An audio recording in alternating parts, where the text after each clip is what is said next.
नमस्ते दोस्तों। आज के इस बेहद खास और रोमांचक पॉडकास्ट एपिसोड में आपका बहुत बहुत स्वागत है।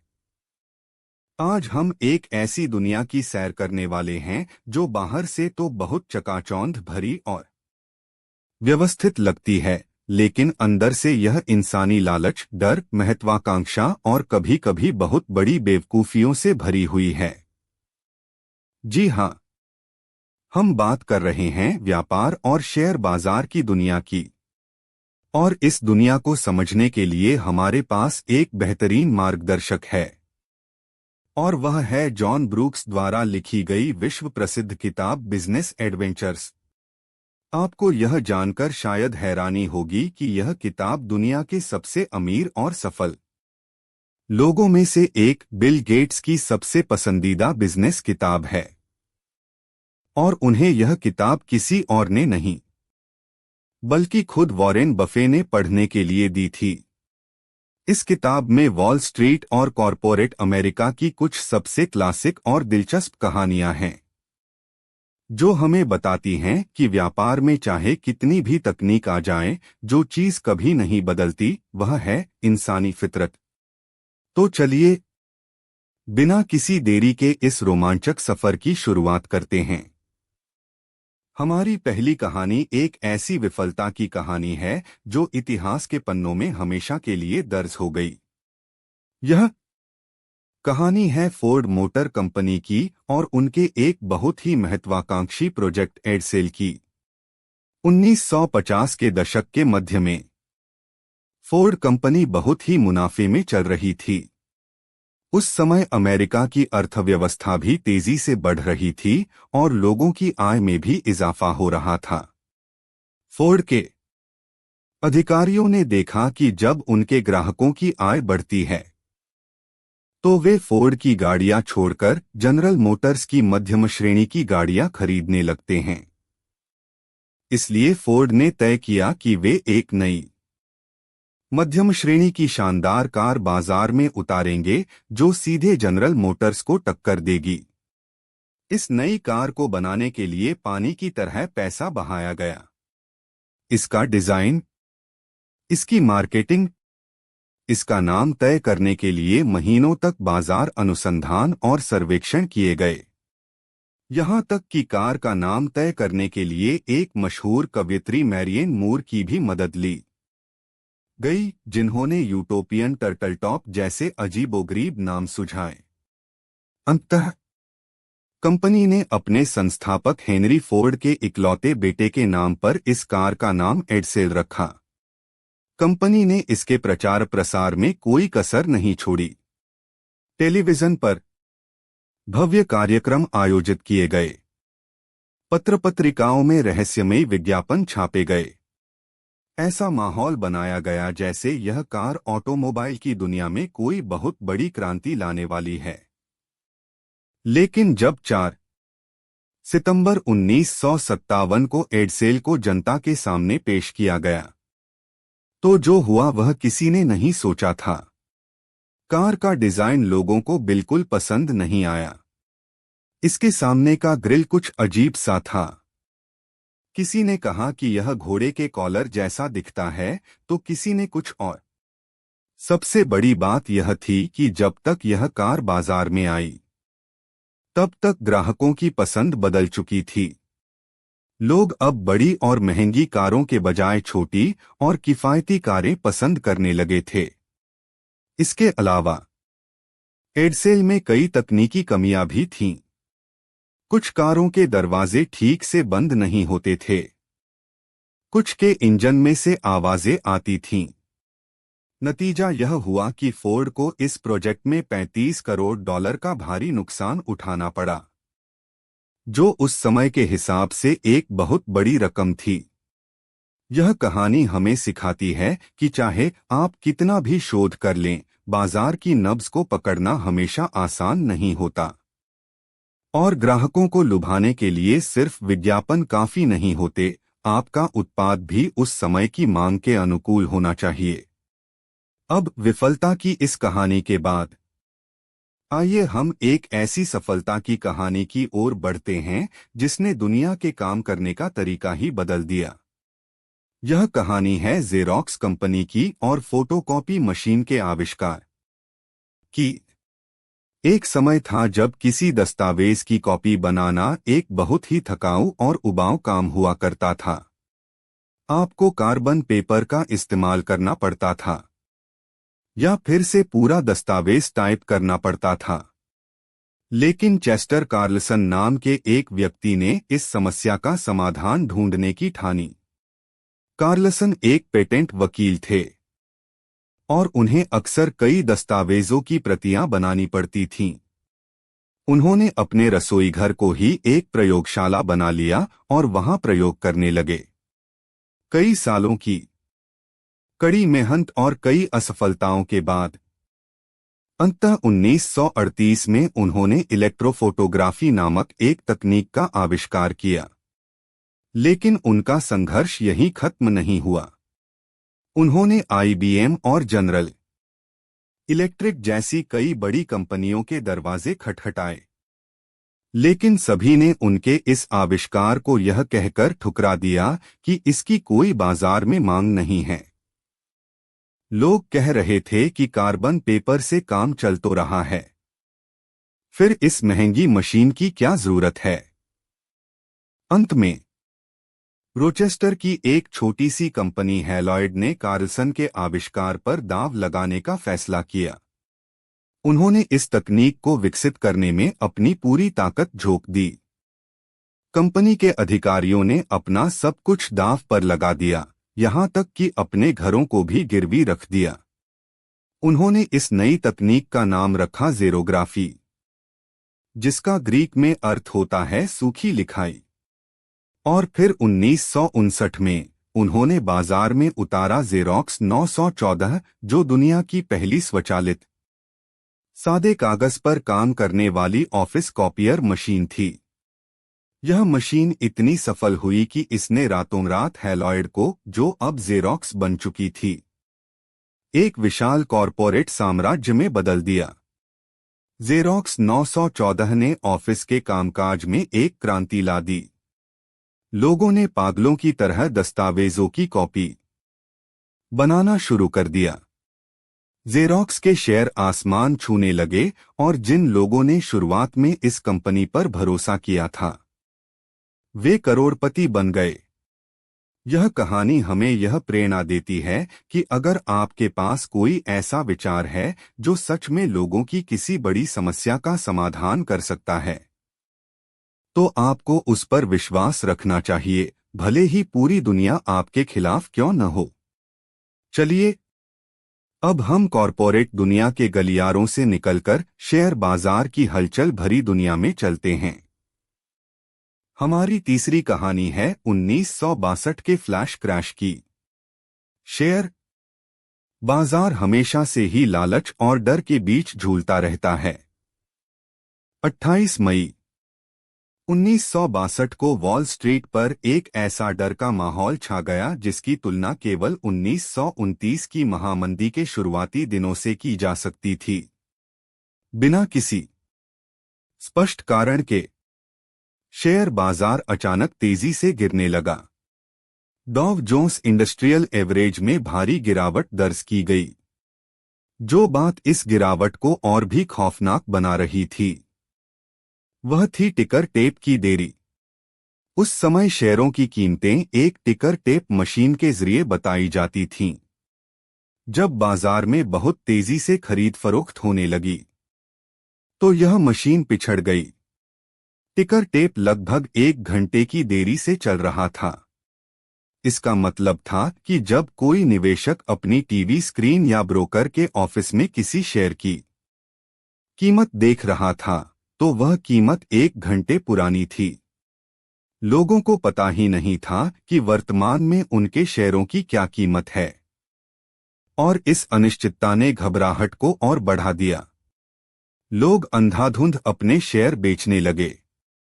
मार्जिन कॉल आने लगे, यानी जिन लोगों ने ब्रोकर से पैसे उधार लेकर शेयर खरीदे थे, उन्हें और पैसे जमा करने को कहा गया, और जब वे पैसे नहीं दे पाए तो उनके शेयर औने पौने दामों पर बेच दिए गए।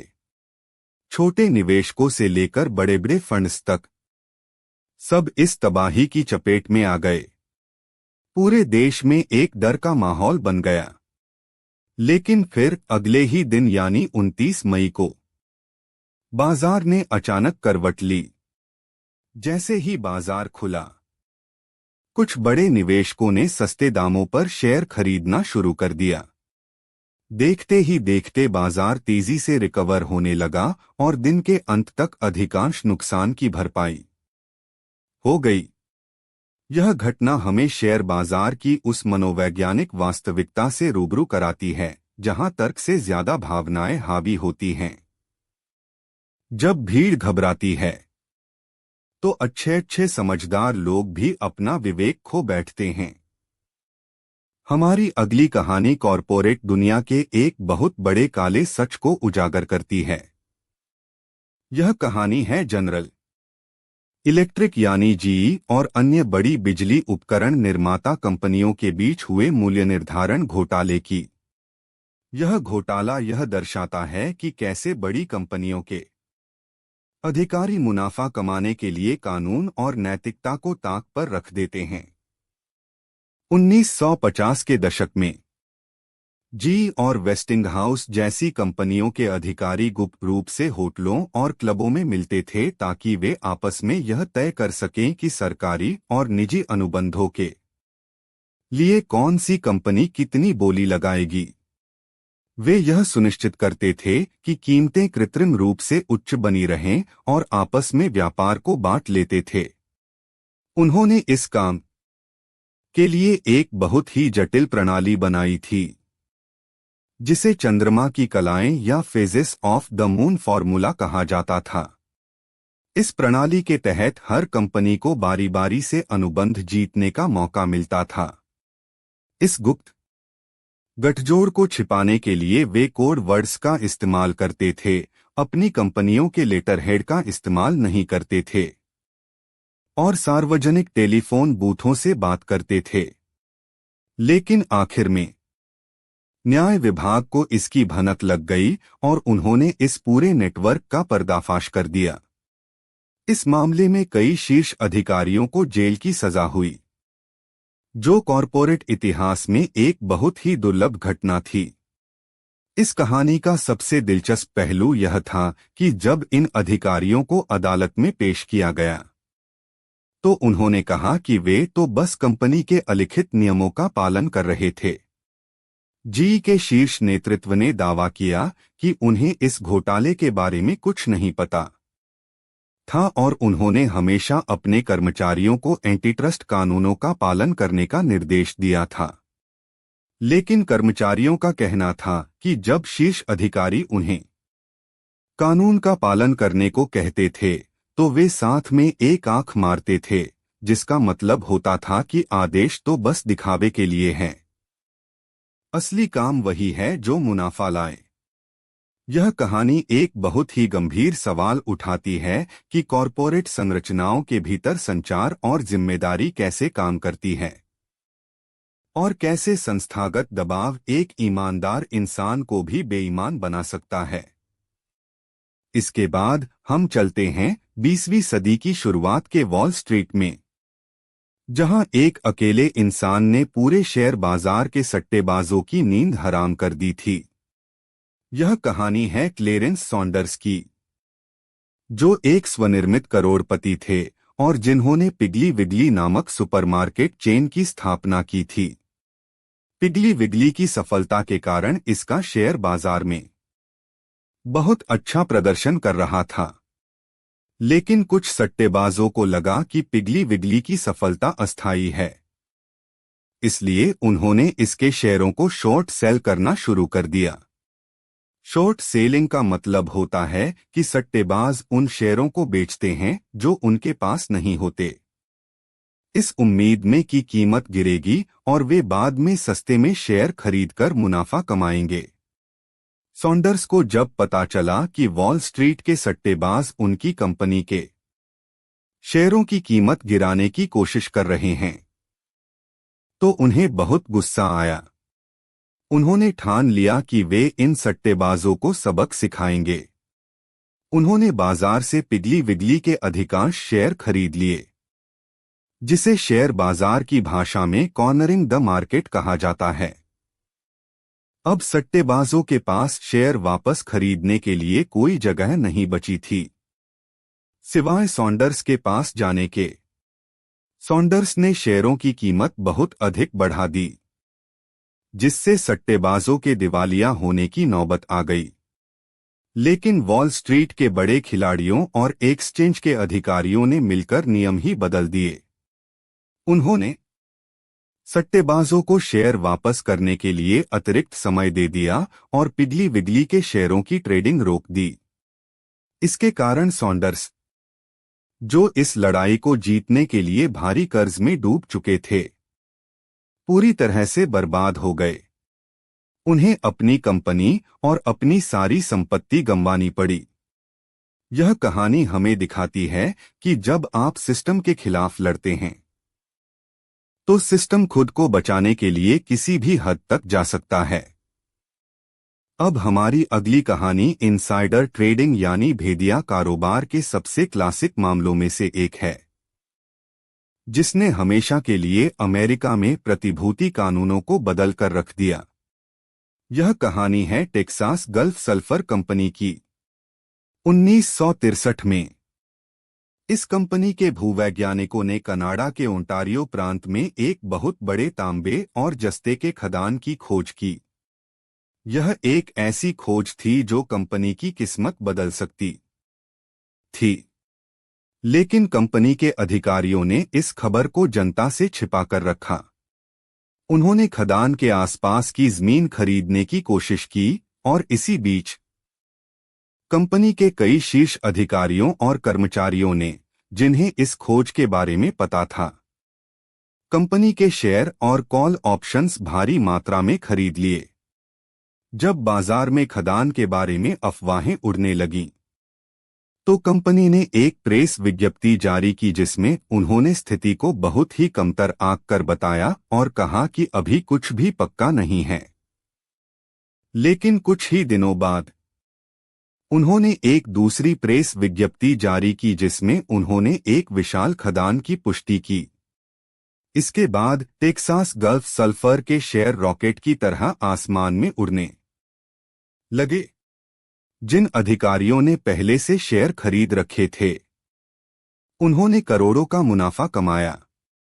लेकिन अमेरिका के सिक्योरिटीज एंड एक्सचेंज कमीशन यानी SEC ने इस मामले को पकड़ लिया और कंपनी के अधिकारियों पर मुकदमा ठोक दिया। SEC का तर्क था कि अधिकारियों ने जनता से महत्वपूर्ण जानकारी छिपाकर और उस जानकारी के आधार पर शेयर खरीदकर निवेशकों के साथ धोखा किया है। यह मुकदमा कई सालों तक चला और अंततः अदालत ने फैसला सुनाया कि अधिकारियों ने इनसाइडर ट्रेडिंग के कानूनों का उल्लंघन किया है। इस मामले ने यह स्थापित किया कि कॉरपोरेट अधिकारियों की यह जिम्मेदारी है कि वे महत्वपूर्ण जानकारी को जनता के साथ साझा करें और जब तक जानकारी सार्वजनिक नहीं हो जाती, तब तक वे उस जानकारी के आधार पर व्यापार नहीं कर सकते। इस फैसले ने शेयर बाजार में पारदर्शिता और निष्पक्षता के नए मानक स्थापित किए। एक और कहानी जो इस किताब में बहुत ही रोमांचक है, वह है ब्रिटिश पाउंड को बचाने की अंतर्राष्ट्रीय कोशिशों की कहानी। 1964 में ब्रिटेन की अर्थव्यवस्था बहुत ही बुरे दौर से गुजर रही थी और अंतर्राष्ट्रीय मुद्रा बाजार में ब्रिटिश पाउंड पर भारी दबाव था। सट्टेबाज पाउंड को बेच रहे थे, जिससे उसकी कीमत लगातार गिर रही थी। ऐसे में न्यूयॉर्क के फेडरल रिजर्व बैंक और दुनिया भर के अन्य केंद्रीय बैंकों ने मिलकर पाउंड को बचाने के लिए एक अभूतपूर्व बचाव अभियान चलाया। उन्होंने रातों-रात फोन कॉल्स के जरिए अरबों डॉलर की ऋण सुविधाएं जुटाईं ताकि पाउंड के अवमूल्यन को रोका जा सके। यह कहानी हमें अंतर्राष्ट्रीय वित्त की जटिलताओं और वैश्विक अर्थव्यवस्था में केंद्रीय बैंकों की भूमिका के बारे में बताती है। यह दिखाती है कि कैसे दुनिया भर की अर्थव्यवस्थाएं एक दूसरे से जुड़ी हुई हैं और कैसे एक देश का वित्तीय संकट पूरी दुनिया में हलचल मचा सकता है। इसके अलावा इस किताब में अमेरिकी आयकर प्रणाली की जटिलताओं की कहानी भी है, जो यह बताती है कि कैसे टैक्स कानून इतने पेचीदा हो गए हैं कि कोई भी उन्हें पूरी तरह से समझ नहीं सकता, और कैसे अमीर लोग इन कानूनों की कमियों का फायदा उठाकर टैक्स बचाने के नए नए तरीके ढूंढते रहते हैं। एक कहानी B.F. गुडरिच कंपनी की भी है, जो अपने एक कर्मचारी को दूसरी कंपनी में जाने से रोकने के लिए अदालत जाती है, क्योंकि उन्हें डर था कि वह कर्मचारी उनके स्पेस सूट बनाने के रहस्य उस दूसरी कंपनी को बता देगा। यह कहानी व्यापारिक रहस्यों और एक कर्मचारी की स्वतंत्रता के बीच के टकराव को दर्शाती है। इसके अलावा एक बहुत ही दिलचस्प अध्याय उन लोगों के बारे में है जो बड़ी कंपनियों की वार्षिक शेयरधारक बैठकों में जाकर कंपनी के प्रबंधन से तीखे सवाल पूछते हैं और उन्हें कटघरे में खड़ा करते हैं। ये पेशेवर शेयरधारक कॉरपोरेट लोकतंत्र को जिंदा रखने की कोशिश करते हैं, भले ही प्रबंधन उन्हें कितना भी नापसंद क्यों न करे। जॉन ब्रूक्स की यह किताब केवल पैसे और मुनाफे के बारे में नहीं है। यह उन लोगों के बारे में है जो इस व्यवस्था को चलाते हैं। यह इंसानी कमजोरियों जैसे लालच, अहंकार और डर के बारे में है, और साथ ही यह इंसानी ताकत जैसे नवाचार, साहस और दृढ़ संकल्प के बारे में भी है। वॉल स्ट्रीट का परिदृश्य पिछले 60 सालों में बहुत बदल गया है। आज हमारे पास कंप्यूटर हैं, एल्गोरिथम ट्रेडिंग है और इंटरनेट है। सूचनाएं अब पलक झपकते ही पूरी दुनिया में फैल जाती हैं। लेकिन अगर हम इन तकनीकी बदलावों के पीछे देखें, तो हम पाएंगे कि मूल मानवीय प्रवृत्तियां आज भी वैसी ही हैं जैसी वे एडसेल के लॉन्च के समय या 1962 के क्रैश के समय थीं। आज भी लोग बाजार में अफवाहों पर विश्वास करते हैं। आज भी कॉरपोरेट अधिकारी मुनाफा कमाने के लिए गलत रास्ते अपनाते हैं। और आज भी कोई न कोई चेस्टर कार्लसन अपनी किसी छोटी सी प्रयोगशाला में दुनिया बदलने वाले किसी नए आविष्कार पर काम कर रहा होता है। यही कारण है कि बिल गेट्स ने इस किताब को इतना पसंद किया।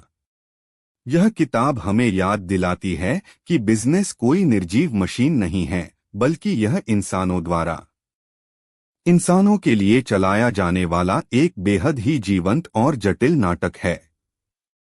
इसमें हर रोज नए रोमांच हैं, नए खतरे हैं और नई संभावनाएं हैं। दोस्तों, मुझे उम्मीद है कि आपको बिजनेस एडवेंचर्स की इन कहानियों ने उतना ही रोमांचित किया होगा जितना कि मुझे इन्हें आपको सुनाने में मजा आया। अगर आपको यह एपिसोड पसंद आया हो तो इसे अपने दोस्तों के साथ जरूर शेयर करें, खासकर उन लोगों के साथ जो बिजनेस, फाइनेंस या इतिहास में दिलचस्पी रखते हैं। हमारे चैनल को सब्सक्राइब करना न भूलें ताकि आप आने वाले एपिसोड्स को मिस न करें। अपने विचार और सुझाव हमें कमेंट्स में जरूर बताएं। अगली बार हम फिर मिलेंगे एक नई किताब और कुछ नई कहानियों के साथ। तब तक के लिए सुरक्षित रहें, सीखते रहें और अपनी जिंदगी के एडवेंचर्स का आनंद लेते रहें। बहुत बहुत धन्यवाद और अलविदा।